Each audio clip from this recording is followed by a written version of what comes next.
ஃப்ரெண்ட்வுட்ஸ் நேயர்களுக்கு வணக்கம். தேர்தல் நெருங்கி கொண்டிருக்கிற டைம்ல ஒவ்வொரு கட்சியில இருக்கிற நிர்வாகிகள் ஒவ்வொரு கட்சிகளுக்கும் நெருக்கடியை கொடுத்துட்டு வராங்க. குறிப்பா பாஜகவுல போய் சேர்ந்தவங்களுக்கு உரிய அங்கீகாரம் கிடைச்சிருக்கா அப்படின்னா கிடைச்சதே இல்லை. விஜயதரணி அக்காவா இருக்கட்டும், குஷ்புவா இருக்கட்டும், நமிதாவா இருக்கட்டும், அதே போல கலா மாஸ்டரா இருக்கட்டும், சரத்குமார் அவர்லாம் பாத்தீங்கன்னா எக்ஸ்ட்ரீம் லெவலு. தன்னுடைய 17 ஆண்டு கால அரசியல் கட்சியை கலைச்சிட்டு ஓவர் நைட்ல ஒவ்வொரு ஆயிடலாம் அப்படின்ற ரேஞ்சுக்கு எண்ணிட்டு ஓவர் நைட்லயே போய் என்ன பண்ணாரு, பாஜக கட்சியில போயிட்டு இணைஞ்சாரு. தன்னுடைய சொந்த கட்சி நிர்வாகிகளை பத்தி யோசிக்கல, தன்னுடைய அரசியல் எதிர்காலத்தை பத்தி யோசிக்கவே இல்லை. ஓவர் நைட்லயே ஒரு நெருக்கடியில பாஜகவுல போய் என்ன பண்ணாரு, கட்சியை இணைச்சு பாஜகவுல உரிய அங்கீகாரம் கிடைக்கும் அப்படின்னு சொல்லிட்டுதான் அவர் என்ன பண்ணாரு, கட்சியில போய் சேர்ந்தாரு. ஆனா பாஜகவுல மாநில அளவிலேயோ இல்ல தேசிய அளவிலேயோ சரத்குமாருக்கு உரிய அங்கீகாரம் கிடைச்சிருந்ததா அப்படின்னா கிடைக்கவே இல்லை. வெறும் நட்சத்திர பேச்சாளராகவே அவர் வச்சிருக்காங்க. குறிப்பா இன்னும் சொல்ல போனா ஆலோசனை கூட்டத்தில் கூட அவர் ஒதுக்கப்படுகிறார் அப்படின்னு தான் எடுத்துக்கொள்ளணும். சோ இதனால தீவிர டிஸ்கஷன்ல சரத்குமார் அவர்கள் இருந்ததாகவும், திரும்பவும் பாஜக கட்சியிலேயே இருக்கலாமா இல்ல எப்படி அப்படின்னு சொல்லிட்டு யோசிக்கிற டைம்ல தான் 2001ஆம் ஆண்டு திமுக சார்பா இவர் என்ன பண்ணிருக்காரு, எம்பியா இருந்திருக்கிறார். சோ அதெல்லாம் நினைச்சு பார்த்திருக்கிறார்.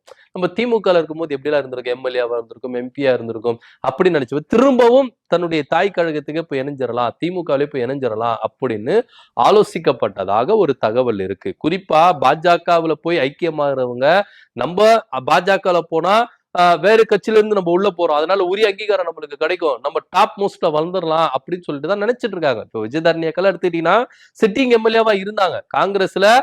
விஜயதரணி அக்கா பாத்தீங்கன்னா அவங்கதான் அறியப்பட்ட ஒரு முகமா இருந்தாங்க. விலவங்கோடு தொகுதியில முக்காவாசி நீங்க கன்னியாகுமரி மாவட்டமே நீங்க எடுத்துட்டீங்கன்னா ஆள 2 பேரும் தலைவர்கள் அங்க இருந்தாங்க. ஒண்ணு வசந்தகுமார், இன்னொன்னு விஜயதரணி அக்கா. எம்பி லெவல்ல நீங்க வசந்தகுமார் எடுத்துக்கிட்டா கூட சட்டமன்ற தேர்தல் லெவல்ல நீங்க விஜயதரணி அக்கா. காங்கிரஸ்ல இவங்க தான் அறியப்பட்ட ஒரு முகமா இருந்தாங்க. விலவங்கோடுல தொடர்ந்து அவருக்கு என்ன பண்ணாங்க, வெற்றி அடைஞ்சிருக்காங்க. ஆனா காங்கிரஸ்ல எனக்கு ஒரு அங்கீகாரம் கிடைக்கல, பாஜக எனக்கு கிடைக்கும் அப்படின்னு சொல்லிட்டு தான் பாஜகவுக்கு வந்தாங்க.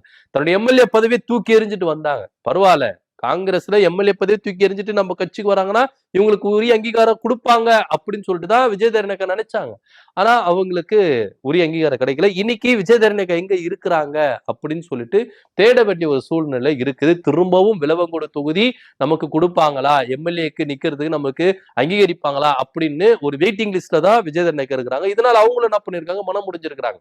பாஜக விட்டுட்டு திரும்ப நம்ம என்ன பண்ணலாம், காங்கிரஸ்ல போய் சேர்ந்துடலாம், இல்ல கட்டி விஜய் கிட்ட போய் சேர்ந்துடலாம் அப்படின்னு ஆலோசனை கூட்டத்துல ஒரு குழப்பத்துல இருக்கிறதா ஒரு தகவல் இருக்கு. இதனிடையில சரத்குமார் அவர்களும் இப்போ திமுக போய் இணைஞ்சிடலாம் அப்படின்னு அவர் ஆலோசித்ததாக ஒரு தகவல் இருக்கு. குறிப்பா பாஜக ஏன் தன்னை தேடி வருகிற இப்பேற்பட்ட ஒரு நட்சத்திரங்களுக்கு ஏன் அங்கீகாரம் கொடுக்க மாட்டேங்கிறாங்க அப்படின்ற ஒரு பெரும் கேள்வி இருக்கு. ஏன்னா பாஜகக்குள்ளேயே ஏகப்பட்ட உட்கட்சி மோதல் இருக்கு. ஏன்னா இருக்கிறவங்களுக்கே சீட்டு கொடுக்கறதுக்கு வழி இல்லை. ஏன்னா குறைஞ்சபட்ச சீட்டு தான் அதிமுக கிட்ட வாங்குறாங்க. இது யாருக்கு கொடுக்க போறாங்க? சீனியர்கள் நிறைய பேர் இருக்காங்க, புதியவர்கள் நிறைய பேர் இருக்காங்க. அங்கே அதாவது நட்சத்திர பேச்சாளர்கள், நட்சத்திர முகமா நிறைய பேர் இருக்கிறாங்க. யாருக்கு கொடுப்பாங்க அப்படின்ற ஒரு கேள்வி இருக்கு. கொஞ்ச நாளைக்கு முன்னாடி இதே சரத்குமார் அவர்கள் என்ன சொன்னார்னா, எனக்கு சீட்டு வேண்டாம், நான் சட்டமன்ற தேர்தல் நிக்கலாம், ஆனா என்னையே நம்பி இருக்கிறாங்களே, குறைஞ்சபட்சம் ஒரு 5 சீட்டு நான் என்ன பண்ணிடுவேன், வாங்கி என்ன என் கூட நம்பி எனக்காக என் கூட நிக்கிற என் விசுவாசிகளுக்கு கொடுத்துருவேன் அப்படின்னு சரத்குமார் அவர்கள்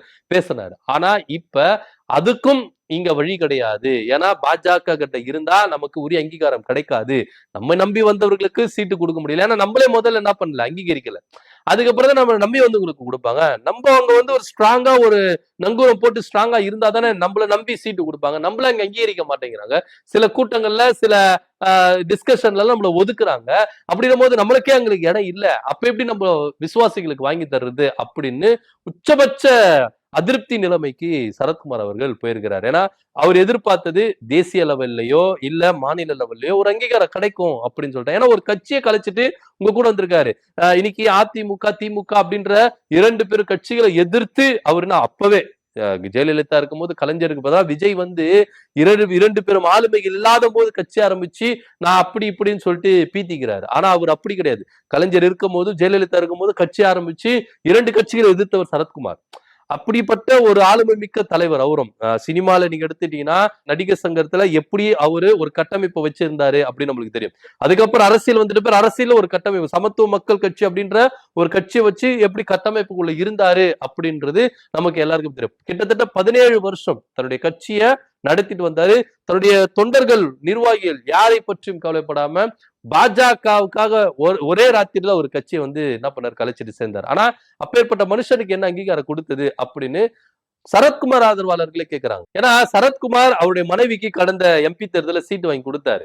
ஆனா 2026 சட்டமன்ற தேர்தலில் நடக்க போற அந்த தேர்தலில் நமக்கு அங்கீகாரம் கிடைக்கும் அப்படிதான் நினைச்சாரு. அதனாலதான் அவர் என்ன சொன்னார்னா, நான் தேர்தல நிக்கல, ஆனா என்னைய நம்பி வந்திருக்கிற குறைஞ்சபட்சம் ஒரு 5 பேருக்கு நான் என்ன பண்ணணும், சீட் வாங்கி கொடுக்கணும் அப்படின்னு சொல்லிட்டு தான் அவர் வச்சாரு. ஆனா இங்க அவருக்கே அங்கீகாரம் கிடைக்காத போது எப்படி சீட்டு கிடைக்கும் அப்படின்ற ஒரு விஷயம் தான் இங்க பேசப்பட்டது. சோ இதனால தனக்கும் தன்னுடைய நிர்வாகிகளுக்கும் பாஜகவுல எப்பவுமே அங்கீகாரம் கிடைக்க மாட்டேங்குது. ஏன்னா பாஜக தொடர்ந்து மற்றவர்களை ஆசை வார்த்தை காட்டி தான் இழுக்கிறாங்களே கண்டி, இங்க உள்ள வந்துட்ட பிறகு ஐக்கியமானவங்களுக்கு அங்க அங்கீகாரம் கிடைச்சிருக்கா அப்படின்னா கிடைக்கவே இல்லை. நீங்க குஷ்புவா இருந்துகிட்டும், அதே போல பாத்தீங்கன்னா நமிதாவா இருக்கட்டும், இன்னும் பல நட்சத்திரங்கள் சினிமா துறையில இருந்து வந்தவங்க எல்லாம் ஏகப்பட்ட டாப் மோஸ்ட் நடிகைகள் எல்லாருமே பாஜக இருக்கிறாங்க. ஆனா உரிய அங்கீகாரம் அவங்களுக்கு கிடைச்சிருக்குதா அப்படின்னா கிடைக்கவே இல்லை. இவ்வளவு காயத்ரி ரகுராமன் எல்லாம் வந்தாங்க, அண்ணாமலை கூட ஏகப்பட்ட ஒரு போர் நடந்தது.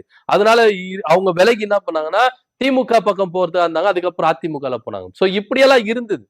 இப்படியெல்லாம் இருக்கும்போதுதான் நடிகைகள் எல்லாமே பாஜக தேசிய கட்சி ஒரு அந்தஸ்து இருக்கணும்பா அப்படின்னு சொல்லிட்டு வராங்க.